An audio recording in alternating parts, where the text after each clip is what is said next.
Alors là, on visite un château de 1147.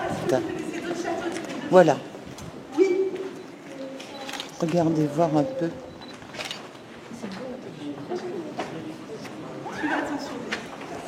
Mais vous allez voir en fait plein de belles choses.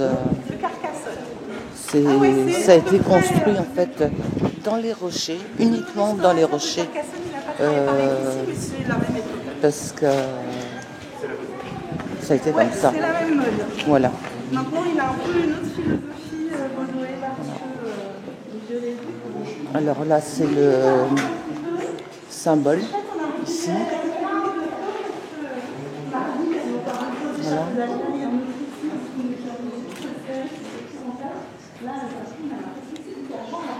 1147, c'est énorme, hein? En fait, l'enceinte, elle est longue.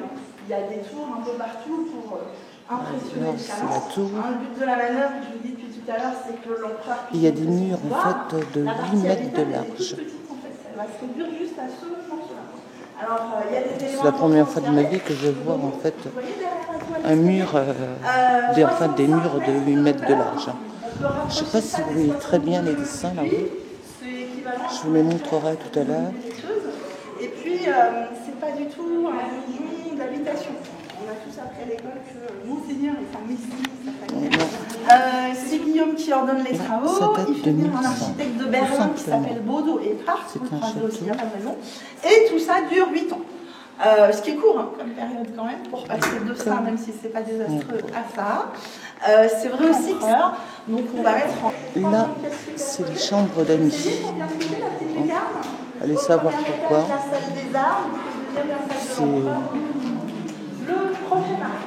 Ici, c'est la salle de l'empereur.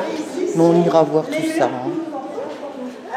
Si vous les observez, ils sont tous différents parce qu'ils correspondent chacun à une période historique architecturale distincte. Si vous observez le mur qui est là, ici, c'est la façade sud que vous avez logé pour arriver. Jusqu'à mi-hauteur à peu près, on a un mur encore du 12e siècle. Donc le tout premier château, c'est du 12e siècle. On a des gros blocs de pierre qui se joignent bien. Parce qu'au XIIe siècle, on n'a pas forcément un ordre. La cuisine médiévale. Bon. On voit bien l'évier. La cheminée ici. Ici. On regarde, manger. Ici que là. Ne me demandez pas là. Hein. Voilà. Enfin, on peut voir quand même un gros tonneau. Comme quoi les rois avaient bien soif. Hein? Ils avaient bien soif. Hein? Hein? Voilà. Il leur fallait bien ça. Voilà. Voilà. Alors, toujours avec la porte. Je monte l'escalier. Voilà. Alors, c'est aussi un système d'eau, en fait, de récupération des pluies. Il y a une énorme pluie. Là, ici, en fait, je monte le donjon, les escaliers, hein, voilà, d'un château d'Alsace, de Haut-Königsbourg. Voilà. Alors, toujours avec ce fameux blason. Je ne sais pas si on... C'était quand même très, très, très allemand avant, ici.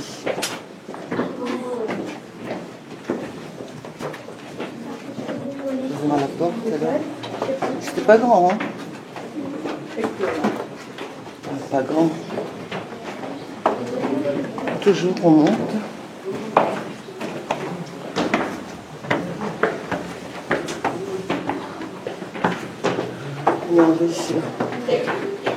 C'est sympa là. Voilà. Alors là, vous avez, ne me demandez pas trop, j'en sais trop. Voilà. Ici, vous avez quelques meubles très très très anciens qui datent. Alors là, c'est la partie nord. D'après ce que j'ai compris, avec, regardez les pierres, là. Là, c'est un système de chauffage, ici. Et de l'autre côté, c'est la partie sud. Là, une superbe, magnifique cheminée. On peut voir des inscriptions.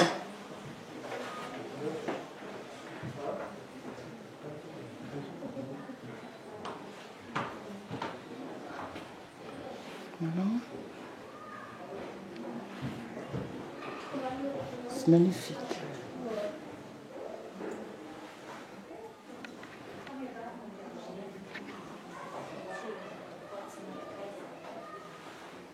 On va voir un peu.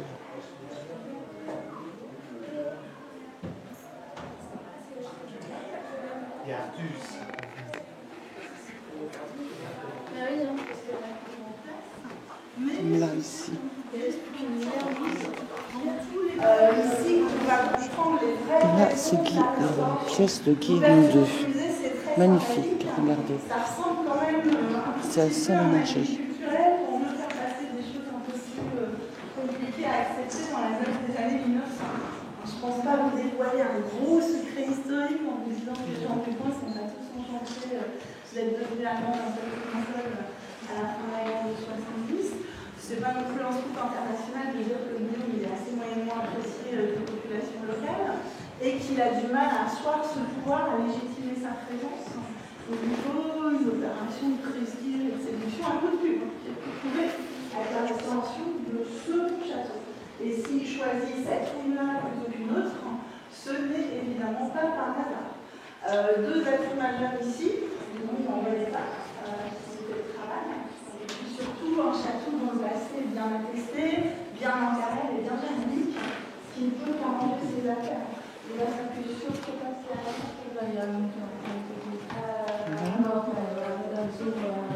Une chambre Lorraine. Je m'approche.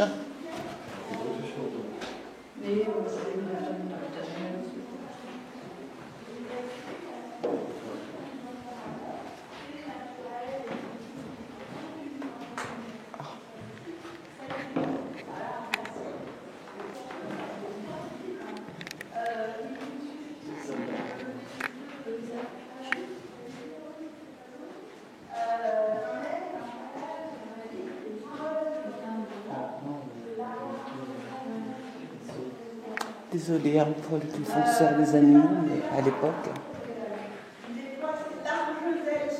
Ici.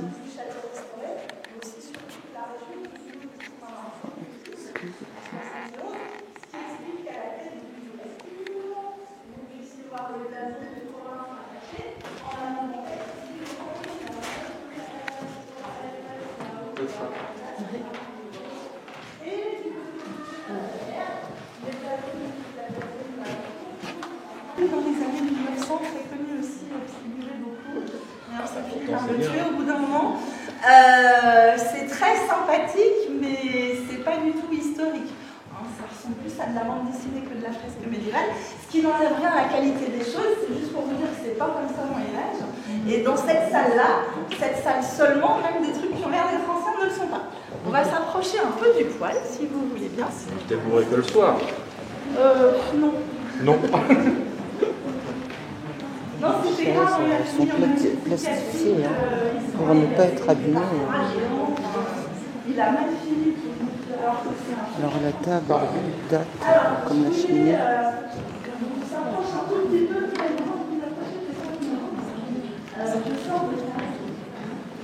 Alors c'est merci de ne pas toucher ni aux meubles ni aux ferronneries. Alors, voilà, le reste on a là. Je vous montre là.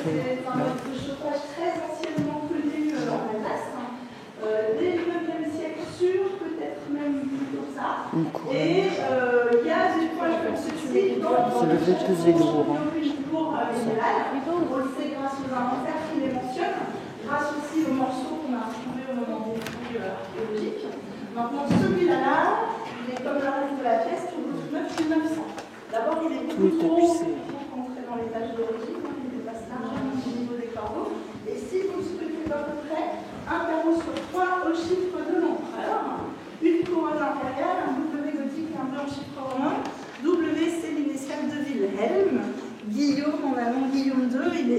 l'impérator et Rex, empereur allemand et roi de Prusse, excusez du peu. Et ce W-là, on va le retrouver partout dans le château comme une sorte de fil rouge qu'on déroule tout au long de la visite. Observez par exemple les petits arbres des deux côtés de la voûte, là-haut, vous les voyez. Si vous regardez la pointe, c'est aussi un W et un E. Les marques de restauration, tout pareil. Je vous ai montré 1903 tout à l'heure dans la cour, vous vous souvenez. Sur les 8 marques, on a 3 W différents. 1901, 1906, 1907, on va essayer de les repérer. Et puis, tout ça pour que personne ne ressorte d'ici, ça va bien compris que certes, c'est un très joli château fort médiéval et tout, ce qui à la limite importe peu, mais un château qui est restauré par les bons soins de l'empereur pour montrer le pouvoir de l'empereur, ce en quoi finalement quand même on retrouve l'idée de départ. Au XIIe siècle, vous vous souvenez, les Hohenstaufen, ils ont construit ce très haut donjon pour se montrer. En 1900, les Hohenzollern, une grosse restauration pour la même chose exactement. Et pour en terminer avec cette pièce-là, c'est une espèce de grosse parenthèse moderne et politique, un peu chargée quand même, une parenthèse dans le château et dans le musée. Cette pièce-là, elle est très intéressante pour bien comprendre ce qui se passe en 1900, mais elle n'a jamais existé dans le château ancien, donc on va la laisser un peu de côté. Et puis je vous retrouve dans la chambre Lorraine, c'est plus conforme au château médiéval. Je vous parlerai du fonctionnement des poêles quand on en aura vu des vrais, parce que celui-là c'est un peu de la triche quand même. Vous avez une question? Là, j'ai un dragon accroché au plafond. On ne peut même pas en fait passer là. Enfin, c'est comme à Versailles. Là, on voit en fait un parchemin qui n'est pas brûlé, qui doit être vraiment authentique. Ça doit être prussien, ça je pense. De fortes chances. Si je dis des bêtises, je vous le retire.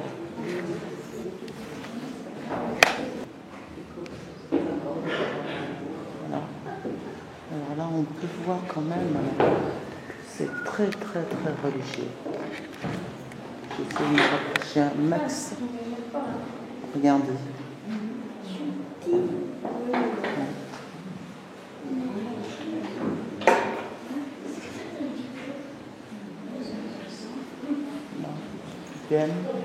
Très religieux. Là, ça doit être une petite chapelle, je suppose.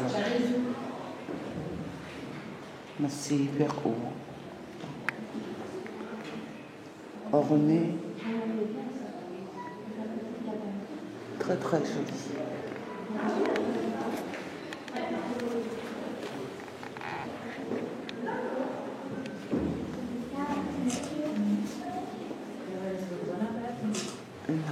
Tout de boisson avec une cheminée, le lit. Ils n'étaient pas grands à l'époque, hein, regardez. Je ne sais pas si vous voyez très bien, mais franchement, voilà, des lits à Badakhshan, excusez-moi. Un lit bébé. Et la cheminée pour ne pas avoir froid. Et là, on est sud, avec l'armoire, qui doit pas être d'époque, j'avoue. Hein. Par contre, la cheminée, toujours avec l'enseigne. Hein. Ludovic Berg.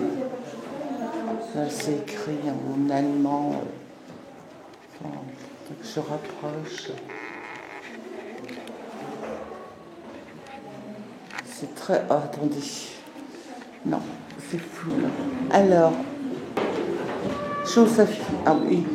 Si vous voyez un dragon là, c'est en fait tout simplement le Grauli de Metz, hein, pour nous rappeler que Metz appartenait à l'Allemagne.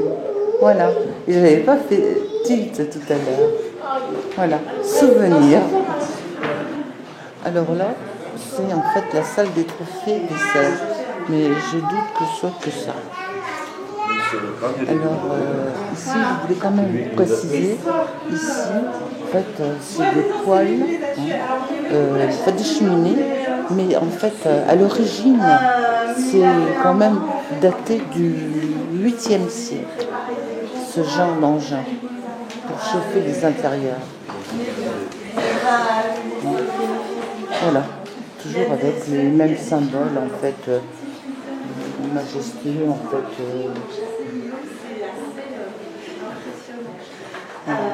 Alors, vous avez traversé la totalité du logis. Il n'y en a pas d'autre que ça. Alors là, on est dans la salle des armes. Voilà, on va essayer de se regrouper tous les un peu. Si vous voulez bien. Alors, salle d'armes. On a ici, comme les meubles, des armes anciennes, du 15e, du 16e, du 17e siècle, des armes de soldats à pied, essentiellement de fantassins, et on en a une centaine, comme autrefois, dans les inventaires du château, ce qui peut paraître étrange, hein, je vous ai parlé tout à l'heure, mais si pauvres petits malheureux soldats, on a beaucoup plus d'armes que d'hommes, tout simplement parce que les Gugus-là, c'est une armée de métier, ils sont là en permanence, ils sont nourris, logés, vêtus, blanchis, armés, payés, on leur donne une solde, c'est pour ça que c'est des soldats, et ça coûte cher d'entretenir plus de monde que ça en tant que père à rien faire, il faut que ça puisse suffire. Maintenant, en cas de nécessité, si c'est un peu léger quand même, donc on va user d'un excellent stratagème. On va venir inviter les villageois du coin à soi-disant se réfugier dans la forteresse, alors qu'en réalité, ce sont eux qui vont participer à la défense. Ils n'ont pas d'armes chez eux, ils ne sont pas entraînés. C'est pas bête, hein. Il faut que le château puisse leur fournir des armes et des armes faciles à utiliser, voilà. Ce qui est le cas de celles qui sont dans les 3 ateliers, hein, vous les connaissez, ce sont des hallebardes, qui sont d'assez bonnes armes. C'est léger, pas plus de 3 kilos, ça va. C'est maniable. Nous les avons testés pour vous, mais c'est un secret. En même temps, il faut savoir un minimum de quoi on cause. Et puis, ce sont des armes pratiques et polyvalentes. Ça aussi, on a un peu essayé en dehors des heures d'ouverture. Vous avez testé vous-même? Oui, évidemment. 3 parties, 3 utilisations diverses, mais néanmoins complémentaires. Une partie crochue, le bec. Ça vous sert à faire tomber votre adversaire. Une fois qu'on a fait tomber elle est ventrée carrément. Tout est plus facile. Bon, pas tout de suite, vous n'êtes pas obligé d'en venir à de telles extrémités. Le tout, c'est déjà de le faire tomber par terre et de le désarmer.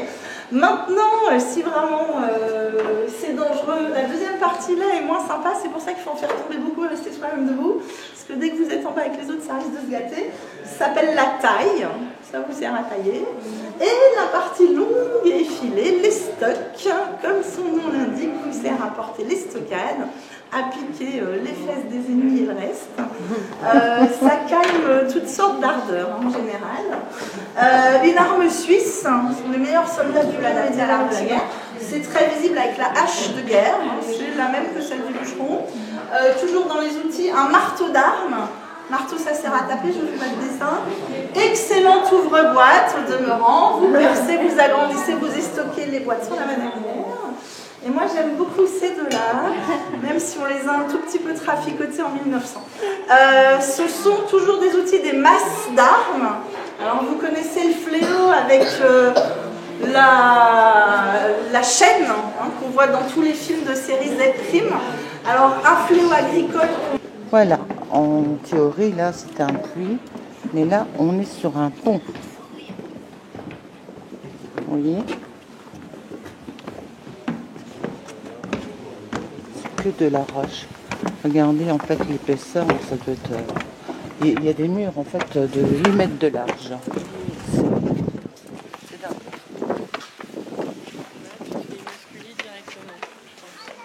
Alors, on vient de passer un pont-levis, il y en a un autre ici, parce que c'est là le côté de l'attaque. C'est de là que ça vient, l'ouest. C'est pour ça qu'il y a ces deux pont-levis, c'est pour ça qu'il y a un bouclier là sur ce côté, pour éviter en cas d'attaque que l'accès soit trop simplifié. Et je voulais, pour conclure... Là, on va monter. Ici, je ne sais pas si vous voyez, il y a déjà des escaliers, beaucoup d'escaliers. Pas grave. Mais il y a surtout l'emblème toujours. Je sais pas si on voit bien là. Attendez, j'y arrive. Voilà. C'est le dernier jour.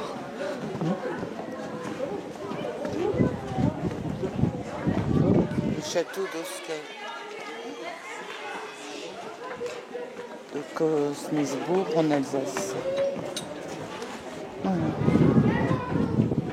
Encore des escaliers, toujours des escaliers. Les portes.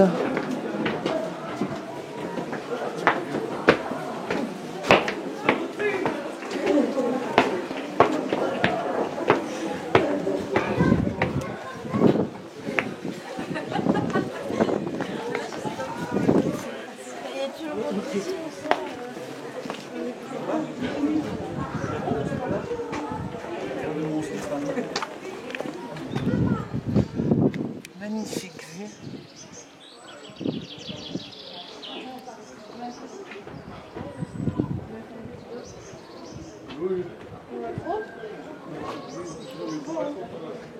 Je croirais carrément. Voilà. Voilà à quoi il s'amusait.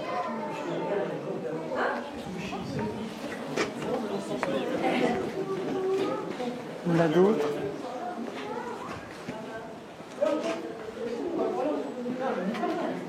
Allez, avec ça, je te tire dessus. Vous pouvez viser loin.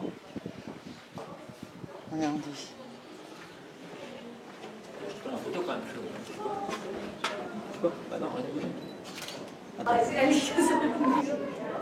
Regardez, le plus bel homme du monde. C'est chaud, regarde-moi.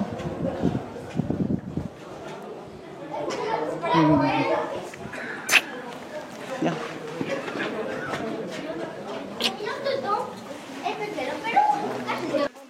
Chérie. Dans la salle impériale sur la route, il y en a un connu en haut du donjon. Sinon, c'est un aigle. C'est l'aigle. Magnifique là. Regardez.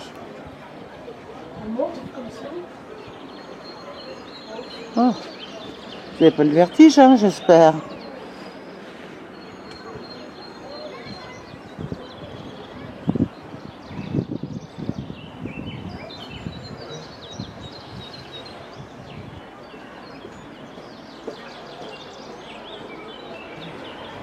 Là, on voit bien que le château est dans la roche.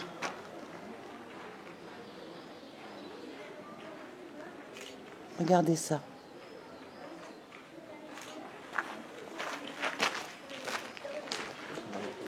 Là. Là, on est côté nord. Là-haut. Ça doit être l'entrée, je suppose. J'en sais rien. On est perdu.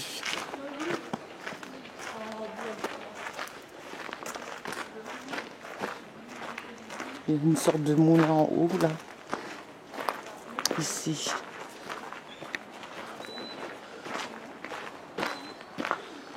Ça, on n'avait pas vu.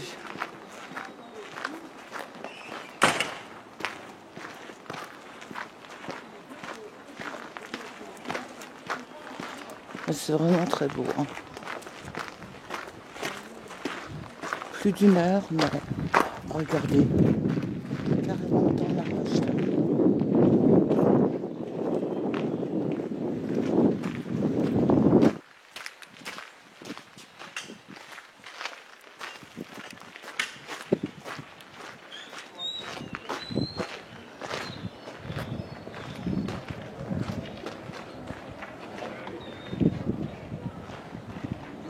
Regardez là.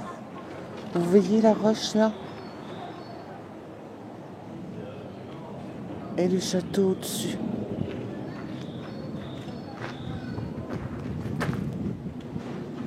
Là comme ça. C'est quand même dans la roche. C'est incroyable. Oh, je suis dans la sortie, ça y est. J'ai retrouvé la sortie. Hop là, la porte y claque.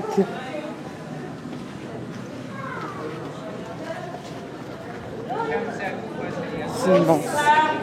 Magnifique. Tu poses ça. Ça, c'est alsacien, ça. Par contre. Je sais pas si c'est vraiment château. Enfin, j'en sais trop. Là, je sais pas trop. Là, je vois plus rien. Voilà quelque chose qu'ils ont retrouvé. Notre Guillaume. Il y a en fait toutes les pièces.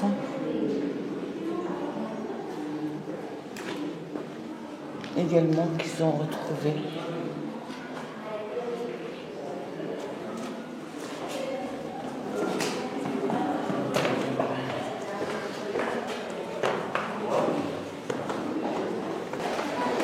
Voilà encore une autre partie du château ici. Tu dois y aller ou pas?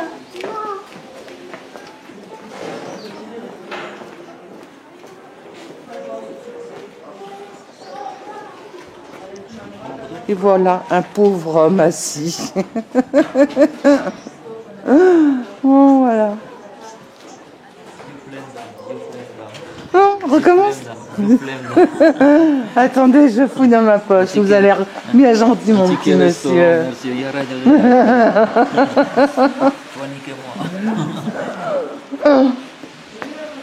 Il est comique, celui-là. Hein.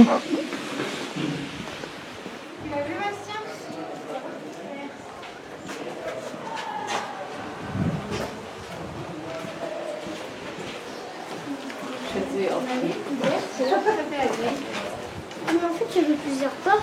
Ah bah oui.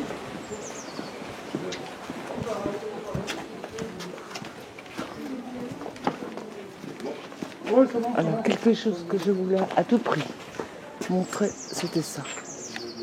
Voilà. Attendez.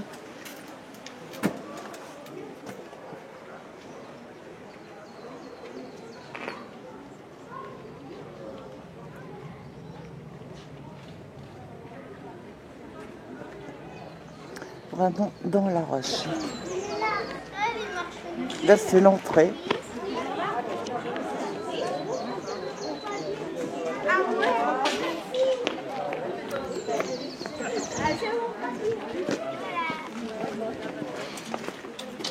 On voit pas trop bien là. Mais on est très en hauteur. Monsieur demande toujours un peu dessous. Non, ça y est, c'est bon. Ça y est, il a assez le monsieur. Là, c'est ce qu'il faut. Bon, ben ça va.